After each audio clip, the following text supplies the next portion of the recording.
ছাত্রছাত্রী বন্ধুরা, আজকের যেটা নিয়ে আলোচনা করব সেটা হলো এবিটিআই টেস্ট পেপার 2026-এর যে স্তম্ভ মেলানো যে প্রশ্নগুলো আছে সেকশান বিতে, সেই প্রশ্নগুলো সমাধান আজকের করব। ঠিক আছে, যদি বুঝতে না পারো একটু দেখিয়ে দিচ্ছি। দেখো কোনগুলো। দেখো, এই হলো সেকশান বি। সেকশান এ যে কটা জেলা ছিল সেগুলো আমাদের সলভ হয়ে গেছে। সেখান থেকে যেসব স্তম্ভ মেলানোর প্রশ্নগুলো ছিল ভৌত বিজ্ঞানে, সেগুলো হয়ে গেছে। আজকের ভৌত বিজ্ঞানে যেসব স্তম্ভ মেলানোর প্রশ্নগুলো আছে সেকশান বিতে যতগুলো সেট আছে সেগুলো আজকের সমাধান করব এই ভিডিওতে। ঠিক আছে, আশা করি এবারে তোমরা বুঝতে পেরেছো কী নিয়ে আলোচনা করব। এটা হলো দ্বিতীয় ভিডিও, সেজন্য দ্বিতীয় এবং শেষ ভিডিও এই স্তম্ভ মেলানোর প্রশ্ন নিয়ে। এর আগে সেকশান এটা তো করে দিয়েছি বলছি, আর এটা হচ্ছে দ্বিতীয় ভিডিও। ঠিক আছে, তাহলে চলো শুরু করা যাক। দেখো, তোমাদের আমি কথা দিয়েছিলাম যে এইটা আমরা করব। ঠিক আছে, সেই কথাটা আমি রাখছি। ঠিক আছে, তাহলে চলো দেখো, প্রথম যে পেজটা আমরা নিয়েছি 591 পেজ। ঠিক আছে, 591 পেজে মানে প্রথম, এটা সেকশন বি এর প্রথম পেজ, মানে ভৌত বিজ্ঞানের। সেখানে দেখো কী আছে, স্তম্ভ মেলানোর প্রশ্ন কী আছে।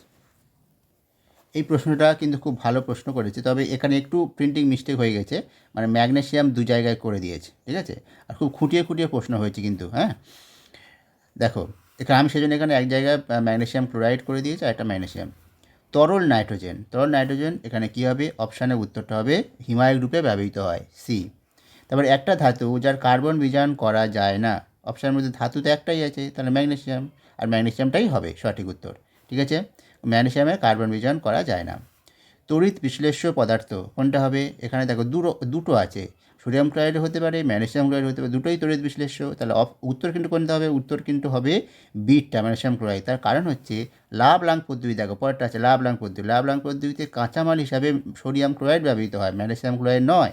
তাহলে লাভ-লাং পদ্ধতির জন্য সোডিয়াম ক্লোরাইডটা হবে, এটা অপশান, চারেরটা এ অপশান সঙ্গে মিলবে। ঠিক আছে, সেই জন্য তড়িৎ বিশ্লেষ্য পদার্থটা বি অপশানের সঙ্গে হবে। বুঝে গেল, এটা হয়ে গেল। এবারে দেখো যেটা আছে 618 পেজের স্তম্ভ মেলানোর প্রশ্নটা দেখো, ভৌত বিজ্ঞান।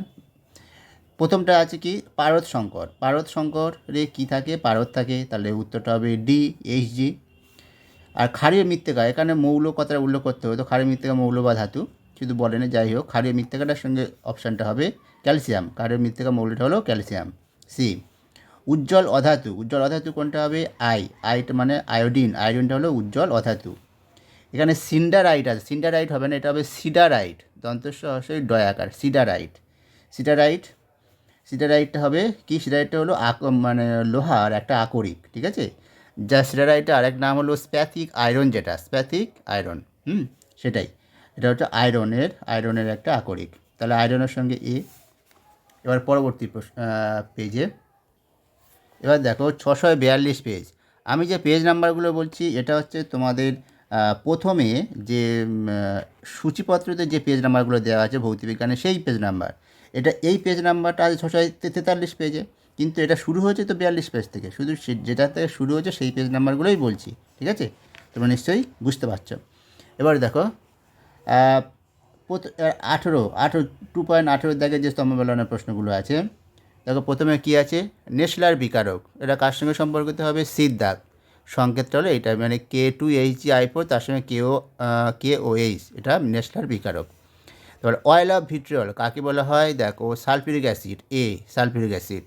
ডুরালুমিনটা হচ্ছে কি, একটা ধাতু সংকর, দেখো ডির দাগেরটার সঙ্গে সম্পর্কিত, ডি।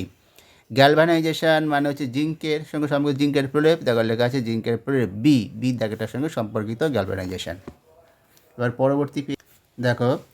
পরবর্তী পেজটা হচ্ছে 664 পেজ। প্রথমটা তীব্রতম তড়িৎ ধনাত্মক মৌল কোনটা হবে, তড়িৎ ধনাত্মক মৌল হলো সিজিয়াম, সি। গ্রুপ 17 নম্বর গ্রুপের মৌল হলো ডি, ব্রোমিন। ধাতু সংকর অ্যামালগামে উপস্থিত, অ্যামালগাম মানে হচ্ছে পারদ সংকর, তার পারদ সংকরে কী আছে, পারদ, তাহলে এ হবে। জৈব দ্রাবকে দ্রবীভূত হয় কোনটা, সেটা হলো ইথিলিন হলো এটা জৈব দ্রাবকে দ্রবীভূত পদার্থ, জৈব যৌগ। ঠিক আছে, এবার দেখো 686 পেজ। এখানে কি আছে, প্রথম যেটা আছে ক্ষারীয় মৃত্তিকা ধাতু, ক্ষারীয় মৃত্তিকা ধাতু কোনটা হবে? এটা হবে ডির দাগেরটা, বেরিয়াম। ডির দাগেরটা ওপারে আছে, ঠিক আছে, ডির দাগেরটা ওটা হবে বেরিয়াম। তারপর ডুরালুমিনে উপস্থিত ধাতু কোনটা হবে? Aluminium, C. ম্যাগনেটাইট থেকে নিষ্কাশিত ধাতু কোনটা হবে? আয়রন, বি, ঠিক আছে। আর ডি 4 নম্বর যেটা আছে নিষ্ক্রিয় মৌল, সেটা হয়ে যাবে রেডন, এ, ঠিক আছে, নিষ্ক্রিয় মৌলটা এ।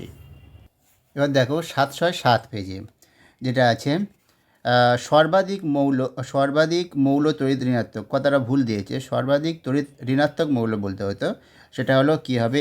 এফ, সি হবে, ঠিক আছে। তারপরে যে মৌলের অ্যানায়ন লোহার মরিচা পড়াকে ত্বরান্বিত করে, সেটা হলো এ, ক্লোরিন, ঠিক আছে। একটি সন্ধিগত মৌল কোনটা হবে? SC, scandium, D. তারপর জিঙ্কের প্রধান আকরিককে ক্যালামাইন, বি, ঠিক আছে। এবার দেখো 729 পেজে যেটা আছে যে তরল হ্যালোজেন কোনটা হবে? সেটা হবে সি, ঠিক আছে, সি, ব্রোমিনটা হচ্ছে তরল। ক্ষারীয় মৃত্তিকা মৌল কোনটা হবে? ক্যালসিয়াম, এ। তারপর শূন্যযোজী মৌল কে? সেটা হচ্ছে রেডন, ডি দাগেরটা যেটা আছে ডি। তারপরে তারপর আছে সবচেয়ে ছোট পারমাণবিক আকার বিশিষ্ট হ্যালোজেন, যেটা হলো ফ্লোরিন, বি, ঠিক আছে, এটাই। এবার দেখো 751 পেজে কি আছে? প্রথমটা আছে একটি ক্ষারীয় মৃত্তিকা মৌল কি? সেটা হচ্ছে ম্যাগনেসিয়াম, সিদ্ধার্থ। তারপরে হচ্ছে দ্বিতীয় পর্যায়ের সর্বাধিক জারণধর্মী মৌল কোনটা? দ্বিতীয় পর্যায়ে বি, ফ্লোরিন। তার রেড হেমাটাইট এটা কার আকরিক? এটা হচ্ছে আয়রনের আকরিক, ডি, ঠিক আছে। তারপরে 4 দাগে আছে দেখো একটি ধাতু যেটিকে অক্সাইডের বিজারণ পদ্ধতিতে পাওয়া যায়, সেটা হলো কি? জিঙ্ক, এর দাগ। এবারে দেখো এটা 772 পেজে কি আছে? একটি ক্ষারীয় মৃত্তিকা ধাতু, দেখো এটা হচ্ছে সি, ক্যালসিয়াম, এটা অনেকবার করে আসছে একই প্রশ্ন। রেড হিমাটাইট যে মৌলের আকরিক একটু আগে হলো, সেটা হলো কি? আয়রনের আকরিক, ডি। তারপর থার্মিক পদ্ধতিতে বিজারক, কে, এ, অ্যালুমিনিয়াম। সর্বাধিক তড়িৎ ঋণাত্মক মৌল কোনটা? এটাও হয়েছে আগে একবার, এটা হচ্ছে বি, ফ্লোরিন। 794 পেজে দেখো 2.18 কী আছে? যে ভিনিগারে কোনটা হবে? ভিনিগারে কী থাকে? ভিনিগার হচ্ছে কি? অ্যাসিটিক অ্যাসিড, সেখানে কি থাকে? কার্বক্সিলিক অ্যাসিড, COOH, এই মূলকটা থাকে। তারপরে অ্যাসিটিলিনে থাকে কি হবে? ত্রিবন্ধন থাকে, তাই তো, ওইটা হবে এ হবে। তারপর ন্যাপথলিনে থাকে কোনটা? ডি, ফিনাইল গ্রুপটা থাকে ন্যাপথলিনে, ডি। ইথানলে থাকে কোনটা? হাইড্রক্সিল গ্রুপ, OH, বি দাগ, ঠিক আছে, তো এটা হয়ে গেল। এবার দেখো 816 পেজে যেটা আছে 2.11 ক্ষার ধাতু কোনটা হবে? ক্ষার ধাতু হলো সি, সোডিয়াম। মুদ্রা ধাতু কোনটা? মুদ্রা ধাতু হলো ডি, তামা। হেমাটাইট আকরিক, কার আকরিক হেমাটাইট? লোহা, এ। বক্সাইট আকরিক, এখানে তামা হবে না, শুধু বক্সাইট আকরিক, কার আকরিক হবে? বি, অ্যালুমিনিয়াম, ঠিক আছে। এবার আসছি দেখো 837 পেজ, 837 কী আছে? একটি সন্ধিগত মৌল কোনটা হবে? B, nickel. একটি ইউরেনিয়ামের মৌল কোনটা হবে? D, plutonium. থার্মিক পদ্ধতিতে বিজারক কী হবে? এ, অ্যালুমিনিয়াম চূর্ণ। আর সংকর ধাতু যেটা পড়ে আছে নাইক্রোমটা হলো সংকর ধাতু। এবার দেখো 858 পেজ কী আছে? দেখো একটি ইউরেনিয়ামের মৌল। এবার 858 পেজ দেখো কী আছে? একটি ইউরেনিয়ামের মৌল কী হবে? সেটা হবে বি, নেপচুনিয়াম। একটি অভিজাত মৌল মানে যেগুলো হচ্ছে নোবেল গ্যাস, নিষ্ক্রিয় মৌল, সেটা কোনটা হবে? এ। এটা ক্রিপ্টন লেখা আছে, ওটা হবে না ক্রিপ্টন, কয়টা ফলা? ক্রিপ্টন হবে। তারপরে ধাতুটির অক্সাইডের কার্বন বিজারণ দ্বারা প্রস্তুত করা যায়, সেটা হবে কোনটা? D, zinc. অক্সাইডের কার্বন বিজারণ দ্বারা প্রস্তুত করা যায়, ডি, জিঙ্ক।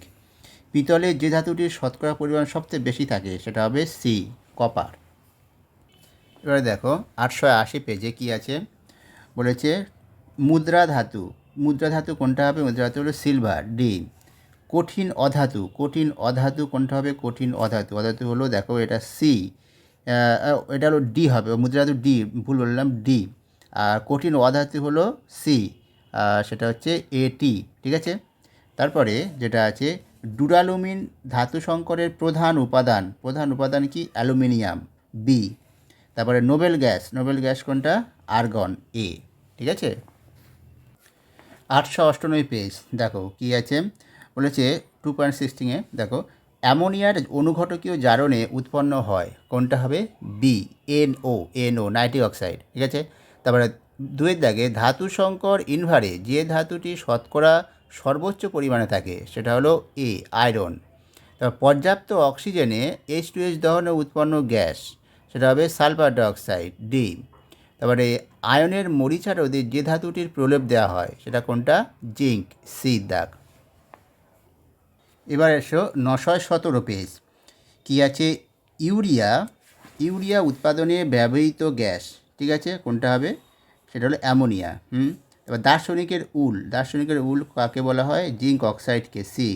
থার্মিট পদ্ধতিতে কি ব্যবহৃত হয়? দেখো Fe2O3 ফেরিক অক্সাইড। বিজারক গ্যাসটা কি? H2S, B. ঠিক আছে, আয়নীয় যৌগ।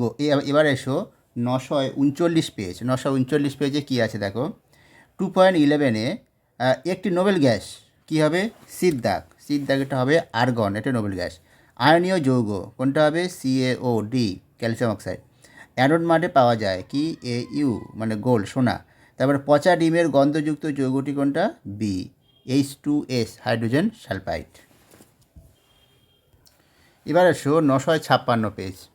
দেখো সুপার হ্যালোজেন কাকে বলা হয়? সেটা হলো ফ্লুওরিন, 3 দাগ। ক্ষারীয় মৃত্তিকা মৌল কোনটা? ক্যালসিয়াম, 4। দুটি গ্যাসের বিক্রিয়ায় উৎপন্ন কঠিন পদার্থ কোনটা হবে? Ammonium chloride. নাইট্রোলিন কি একটা জৈব সার, 2 দাগ। এবার এসো 972 পেজে।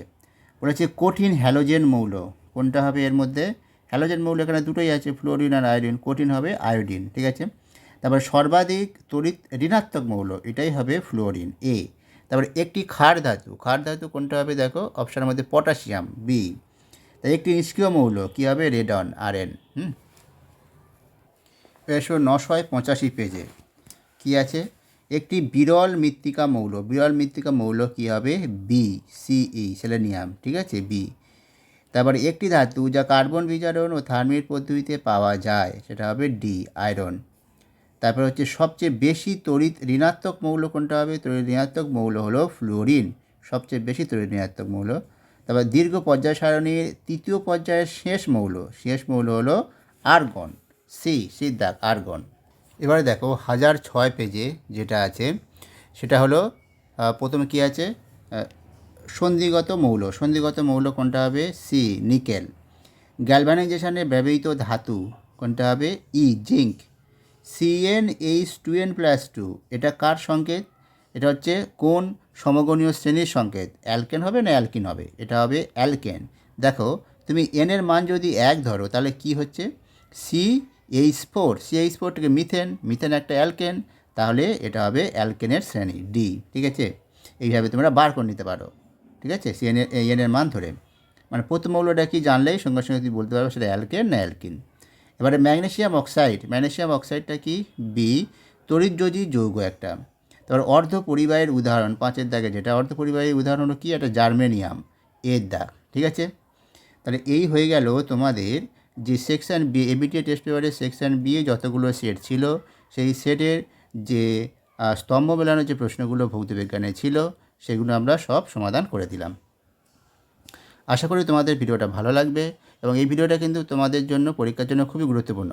এর আগে আমরা কয়েকটা সেকশান করেছি, আবার তোমাদের WBGS মানে যেটা তোমাদের PDF যেটা আকারে পাওয়া যায় যেটা, ঠিক আছে, সেইটারও ওরকম প্রশ্নগুলো বিভিন্ন গুরুত্বপূর্ণ যে স্কুলের সেটের প্রশ্ন সেই প্রশ্নের সমাধানেও আমরা করেছি এই স্তম্ভ মেলানোর প্রশ্ন। এবং তোমাদের 2015 সাল থেকে 2025 সাল পর্যন্ত যতগুলো স্তম্ভ মেলানোর প্রশ্ন এসছে ভৌতবিজ্ঞানের সেটাও সমাধান করে দিয়েছি, তার ভিডিও আছে, তোমরা সবগুলো এই চ্যানেলে পেয়ে যাবে। এগুলো যারা দেখোনি দেখে নিতে পারো, কারণ এই প্রশ্নগুলো কিন্তু তোমাদের পরীক্ষার জন্য খুবই গুরুত্বপূর্ণ। ঠিক আছে, মানে 4 নম্বর তোমরা অবশ্যই পেয়ে যাবে যদি এইগুলো দেখে নাও। আচ্ছা, এবারে তাহলে আজকে এই পর্যন্ত থাকলো। তোমরা ভালো করে এগুলো তৈরি করে নাও, পরীক্ষা তো সামনে। ঠিক আছে, আশা করি তোমরা ভালোভাবে পড়াশোনা করছো। তাহলে আজকের এই পর্যন্ত, ভালো থেকো।